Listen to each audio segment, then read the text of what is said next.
পৌশালী প্রকাশনে। আমার পাশে দাঁড়িয়ে রয়েছে পৌশালী প্রকাশনের যিনি হত্যাবত্তা কর্মকর্তা, মানে পৌশালীদি। তো ওনার কাছ থেকে জেনে নেব আজকে ওনার প্রকাশনী কি কি বই এইবারে প্রকাশ করেছে আন্তর্জাতিক বইমেলাতে, আর কি কি নতুন গল্প আছে, সব কিছু জেনে নেব পৌশালীদির কাছ থেকে। নমস্কার পৌশালীদি, welcome to Shine Bangla News. তো এবারের 47th ইন্টারন্যাশনাল বুক ফেয়ার, তো এবারে কি কি বই আপনার এখান থেকে লঞ্চ করেছে যদি কিছু বলেন। Thank you. আমি এই ত্রয়ীকে ফার্স্টে ধন্যবাদ জানাই পৌশালী প্রকাশনীর কাছে আসার জন্য। বরাবরের মতোই পৌশালী প্রকাশনী সেঞ্চুরির পথেই সবসময়তেই এগিয়েছে, এবং এখানে এই হলের মানে স্টলের মধ্যে যারা আছেন, আমি নীলকে অনুরোধ করব সকলকেই দেখাতে। এখানে সব লেখকরাই রয়েছেন, গল্প, কবিতা, ছড়া, প্রবন্ধ, ডকুমেন্টারি, রহস্য, মানে সমস্ত রকমের বই পৌশালী থেকে বেরিয়েছে। এরা সৈনিক, এরা আছে বলেই আজকে এই পৌশালী প্রকাশনী। আমি এই বাংলারই ছেলে, কিন্তু বিগত 10 বছর যাবৎ আমি ব্যাঙ্গালোরে থাকি। তবে লেখালেখিটা দীর্ঘদিনের। এই প্রকাশনীতে আসার আগে আমার দুটো বই ইস্ক্রা এবং 9 নম্বর সাহিত্য পাড়া লেন থেকে বেরিয়েছিল, কবিতার বই। এবার প্রথম আমি 5টা বই, আমার নিজের হাতে তৈরি করা 5টা বই বেরোচ্ছে। বাংলা সাহিত্যে আমার ধারণা যে এখন একটা জোয়ার এসেছে, প্রচুর ছেলে মেয়ে খুব ভালো ভালো লিখছে, কিন্তু দিক নির্দেশিকাটা নেই। অর্থাৎ লেখার যে পরিণতি, অর্থাৎ এই লেখাটা কাদের কাছে পৌঁছানো উচিত, তারা তাদের প্রয়োজনে কতটা এই লেখাগুলোকে, কবিতা, গল্প, তাদের কতটা উদ্ভূত করতে পারে, সেই দিশাটা আমি দেখতে পাচ্ছি না।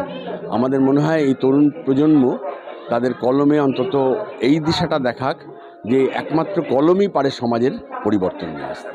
প্রত্যেকবারই বইমেলা খুব ভালো হয়। আমরা এই বইমেলার জন্য আমরা উন্মুখ হয়ে থাকি। তো আজকে 47তম ইন্টারন্যাশনাল বুক ফেয়ারের জন্য আমরা এসে আমার বই পৌশালী প্রকাশনী থেকে প্রকাশ হয় লাস্ট 2012 সাল থেকে, এবং 5টা বই বেরিয়েছে অলরেডি। তো বইমেলা আমার নতুন উন্মাদনা, মানে সবার সাথে আলাপ হয়, একটা মিলন স্থান এখানে। তো সব তীর্থ বারবার, আমাদের বইমেলা একবার, তো আমাদের বইমেলা আসতেই হয় এটাতে।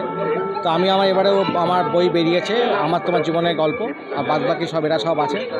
তো খুব এনজয় করছি, খুব ভালো লাগছে, ব্যাস এইটুকুই আমার।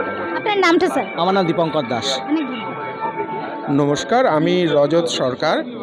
পৌশালী প্রকাশনী আমার এই মিলন মেলার একটি ঘাট, মিলন নদীর এই ঘাটে আমি এসে আমার নৌকা ভেড়াই প্রত্যেক বছরই। এবছরও আমার একটি উপন্যাস বেরিয়েছে, রেশমি পরশে। আমি মূলত ভ্রমণের ওপর প্রেম কাহিনী ধরনের গল্পগুলো লিখি। আমার গতবারও বেরিয়েছিল অন্য প্রেমের গল্প, কিন্নর কৈলাসের ওপর। এবার বেরিয়েছে সিকিমের সিল্ক রুট এবং একটা দুর্গাপুজোর নিয়ে। তো এই অভিজ্ঞতা অসাধারণ। বই লেখা যেমন একটা নেশা, সেরকমই বইমেলাও হচ্ছে আমাদের কাছে একটা বিশাল নেশার ব্যাপার।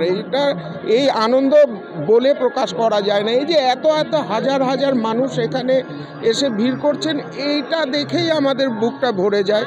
আর সারা বছর ধরে এর জন্যই আমাদের সমস্ত পরিশ্রম। আমি প্রথমে পৌশালীর যে সংগ্রহক তালিকাগুলো বেরোতো তাতেই লিখতাম, কিন্তু পৌশালীর একান্ত প্রচেষ্টা এবং আমাকে উৎসাহ দিয়ে মানে নিজের বই লেখা বের করেছে। এই নিয়ে আমার 3 নম্বর বই বেরালো এবছর। বিনিসুতোর গাথায় একটি ছোট গল্পের বই বেরিয়েছে, ছোট ছোট গল্প 7টা আছে।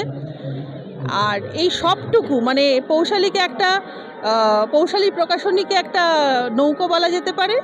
পৌশালী তার কাণ্ডারি, আমরা তার যাত্রী, এবং পৌশালী সযত্নে আমাদের নিয়ে এগিয়ে চলেছে। আমার নাম মহুয়া চ্যাটার্জি। মানে এমন একভাবে হঠাৎ করে পৌশালীর সাথে আমার যোগাযোগ হয়, এবং তারপরে আমি মানে কথায় কথায় বেরোয় যে আমি লেখালেখি ভালোবাসি।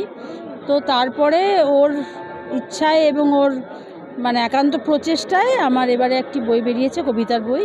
এবারে তো আমি এখন প্রথমেই এসেছি পৌশালী প্রকাশনীতে, এবং তার কারণ হচ্ছে পৌশালী প্রকাশনীর সাথে আমি দীর্ঘদিন ধরে যুক্ত। মানে শুরুর থেকেই বলতে পারেন আমি যুক্ত। আর প্রতি বছরই বই আমার বেরোয়, এবছরও 2টো বই আছে। পৌশালী প্রকাশনীতে আমি প্রথম থেকেই আছি। ও যখন শুরু করেছে এটা, প্রথম থেকে আছি। ওর আন্তরিক সুন্দর ব্যবহার, এত আমাদের যে যেমনই লিখে না কেন তাকে আন্তরিকভাবে কাছে টেনে নিয়ে প্রকাশ করার যে ওর একটা আন্তরিক ইচ্ছা, সেটা আমরা এই প্ল্যাটফর্মটা আমরা খুঁজে পেয়েছি। সব জায়গায় তো আমরা প্রথম থেকে পাইনি। এত ভালো লেগেছে, সেই থেকেই আছি। চেষ্টা করছি প্রত্যেক বছর একটা করে বই বার করা। এরকমই আরও অনেক খুঁটিনাটি তথ্য পেতে চোখ রাখুন শাইন বাংলা পর্দায়।